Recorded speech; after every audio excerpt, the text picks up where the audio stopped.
इसरो और नासा का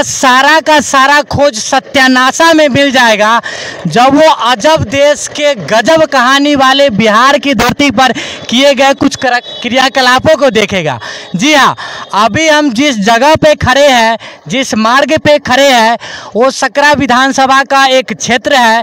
और यह जो हमारे पीछे का राजमार्ग है वो सकरा विधानसभा क्षेत्र के सकरा प्रखंड और मुरल प्रखंड को जोड़ने का कार्य करती है।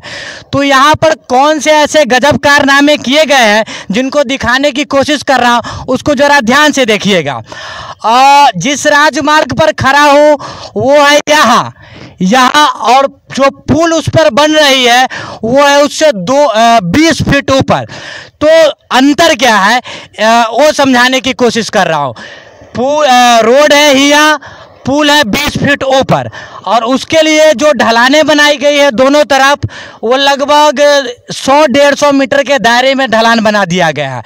अब इस पर से जो रोड पर से जो गाड़ियां गुजरेंगी वो एकदम से कहीं ना कहीं ग्रेविटी को लॉस हो जाएंगी और ग्रेविटी को लॉस होने के कारण क्या होंगी कि हमेशा गाड़ी का जैसे अलग अलग मार्गों पर एक्सीडेंट होता था वैसे एक्सीडेंट्स देखने को मिलेगा।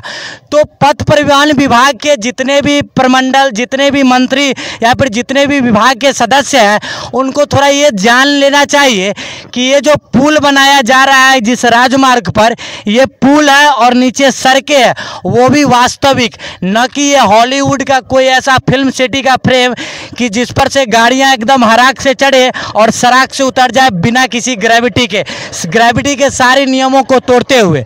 लेकिन लोग यहाँ के जितने भी परिजन हैं या फिर जो पथ परिमंडल विभाग के जितने भी सदस्य हैं उनको किसी भी प्रकार के कोई प्रश्न नहीं पूछने हैं और न तो कोई जागरूकता दिखा रहे हैं, क्योंकि उनको लगता है कि हमारा इसमें क्या सहयोग है या फिर क्या समावेश है। लेकिन उनको थोड़ा ये जान लेना चाहिए कि इस पर जितनी भी गाड़ियां चलेंगे या फिर जितने भी पैदल यात्री चलेंगे, वाहन वाले चलेंगे, वो हमारी तरह आम जनता ही होंगे। पथ परिमंडल विभाग के जो मंत्री या फिर जो इसके ठेकेदार या फिर जो कोई भी इसमें समावेश है उसके कोई भी सदस्य इस पर नहीं चलेंगे। उनके बच्चे या तो एक्सप्रेस में जाएंगे या फिर लंबी दूरी तय करने के लिए किसी न किसी फ्लाइट का यूज करेंगे। लेकिन उनको कोई जागरूकता है नहीं है, किसी भी प्रकार के प्रश्न नहीं पूछे जा रहे हैं। कल को अगर ये डिस्ट्रक्ट होती है तो यहाँ पर एक कहीं न कहीं एक बड़ा त्रासदी आएगा, बड़ा दुर्घटना देखने को मिलेगा, जिसको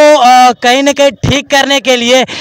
इस स्लोप को नहीं भी तो कम से कम 1 से 1.5 किलोमीटर के दायरे से धीरे धीरे ऊपर किया जाना चाहिए, लेकिन नहीं किया जा रहा है। ये स्लोप जो नीचे है, जो सड़कें नीचे है, वो कहीं न कहीं ये दिखा रही है कि जितने में इसमें ठेकेदार है या फिर पथ प्रमंडल विभाग के लोग हैं वो अपने 2-2% की कमीशन को लेकर के सड़कों को नीचे करते जा रहे हैं। वो सड़कें नीचे नहीं होती जा रही है, 2-2% सड़क से भ्रष्टाचार के रूप में लोग ले रहे हैं और कहीं न कहीं उस सड़क को नीचे करते जा रहे हैं। और जब सड़कें नीचे होंगी और ये पुल 20 फीट ऊपर होगा तो इस पर से जितने भी परिवहन या फिर जो यात्री गुजरेंगे वो ग्रेविटी का लॉस करेंगे। पुल भी बहुत संकरी है, मतलब बहुत पतला है, इस पर से जितने भी लोग गुजरेंगे, जितनी भी गाड़ियां गुजरेंगी वो एकदम से ग्रेविटी लॉस होना ही होना है। और हमेशा जो बगल के जैसे एक तिरहुत एग्रीकल्चर कॉलेज के सामने जैसे मोड़ पर ग्रेविटी लॉस होने के कारण जिस तरह से गाड़ियों का एक्सीडेंट होता है उसी तरह के गाड़ियों का एक्सीडेंट यहाँ भी देखने को मिलेगा। तो इस तरह के अगर कोई आम परिजन इसमें जागरूकता नहीं दिखाते हैं तो ज़रूरी ही है और ये पूरे 100% से हम श्योर से कह सकते हैं कि यहाँ पर बड़ी दुर्घटनाएं हमेशा देखने को मिलेंगी। और इसके लिए कहीं न कहीं हम आम जो भी यहाँ के परिजन हैं उनको ही सवाल खड़े करने होंगे, नहीं तो कम से कम इस बात को सोच समझकर इस बात का सवाल करें कि इस पर से जो गाड़ियाँ गुजरेंगी वो हमारे प्रदेश के छोटे मोटे या फिर हमारे जैसे गरीब तबके लोगों का ही गुजरेगा। जिस परिवहन विभाग या फिर जिस मंत्रिमंडल या फिर जिस भ्रष्टाचार ठेकेदारों द्वारा यह पुल बनाया जा रहा है उनके बच्चे का दुर्घटना इस रोड पर नहीं होगा, क्योंकि वो इस पर यात्रा ही नहीं करेंगे। तो आप कल को दुर्घटनाग्रस्त न हो, इसके लिए आपको आज ही सजग होने होंगे और आज ही प्रश्न उठाने होंगे। अगर आप प्रश्न नहीं उठाते हो तो कल आपके साथ ही दुर्घटना होगी। उसके बाद जब दुर्घटना होगी तो महीने, 2 महीने, 3 महीने, 6 महीने के बीच क्या होगा, राज्य सरकार, केंद्र सरकार, परिजनों के बीच समस्या उलझ करके रह जाएंगी और नतीजा यही मिलेगा कि हमने कहीं ना कहीं दुर्घटनाग्रस्त में अपने मानव संसाधन को खो दिया और हमें कुछ नहीं मिला। तो आपको जागरूक होने होंगे, प्रश्न उठाने होंगे कि इस तरह के जो कुछ भी गलत कार्य होते हैं उनको रोका जाए, क्योंकि ये जो भी सड़कें बनाई जा रही है या फिर जो भी पथ प्रमंडल के विभागों द्वारा जो इस पर पुल निर्माण किया जा रहा है, वो कहीं ना कहीं हम आम परिजनों के टैक्सेशन, जो हम सड़कों पर चलने वाले जो कर देते हैं, उन्हीं के कारण बन रहे हैं। लेकिन आम लोग को यह समझ नहीं आती है, वो समझ नहीं पाते। उनको ये लगती है ये तो सरकार के कोष से, सरकार के फंड से बन रही है, तो हम इस पर सवाल क्यों खड़े करें। आज अगर आप प्रश्न नहीं पूछते हो तो कल आपको ही परेशानी होंगे, आपको ही दुर्घटनाग्रस्त होने होंगे और कोई जिम्मेदार नहीं होगा। और सबसे बड़ी बात बता दूं कि बिहार जैसा राज्य में और सरकारी कार्यों में आप तभी बदली कर सकते हो, तभी उसको परिवर्तन कर सकते हो जब कार्य प्रगतिशील होंगे। अगर आप सोच रहे हो कि ये पुल बन जाए, कल को निर्मित हो जाए और उसके बाद हम इस प्रकार के कोई भी प्रश्न उठाते हैं कि आप इसको ठीक कर दे, इस तरह से दुर्घटनाएं होती है यहाँ पर, तो कोई कार्यवाही नहीं होगी। हो सकता है अगले 50 या 100 सालों तक कोई कार्यवाही नहीं हो। तो बिहार में और ख़ास तौर पर बिहार में सरकारी कार्यों में तभी परिवर्तन किए जा सकते हैं जब कार्य प्रगतिशील हो, जब कार्य क्रियाशील हो। अगर आप चाहते हो कि कल आपके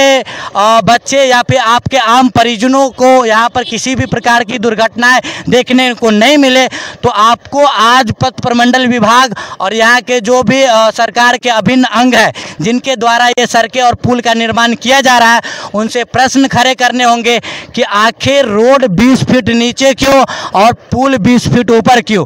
अगर प्रश्न नहीं उठाते हैं तो दिनों जहान, प्रतिदिन, प्रतिवर्ष, प्रति महीने इसी तरह की दुर्घटनाएं बिहार में देखने को मिलेंगी और कोई किसी का पूछने वाला नहीं होगा, कोई किसी बात की दुर्घटना को लेकर के जिम्मेदार नहीं होगा। हमारा एक छोटा सा प्रयास था, क्योंकि हम गरीबों की एक मुहिम, एक आवाज़ बिहार की दहाड़ के माध्यम से लोगों को जागरूक करने की कोशिश कर रहे हैं, अपने तर्क से लोगों को समझाने की कोशिश कर रहे हैं। और इस माध्यम से हमने जो भी कुछ सोचा, जितनी भी हमें लगी, हमने अपने विचारों का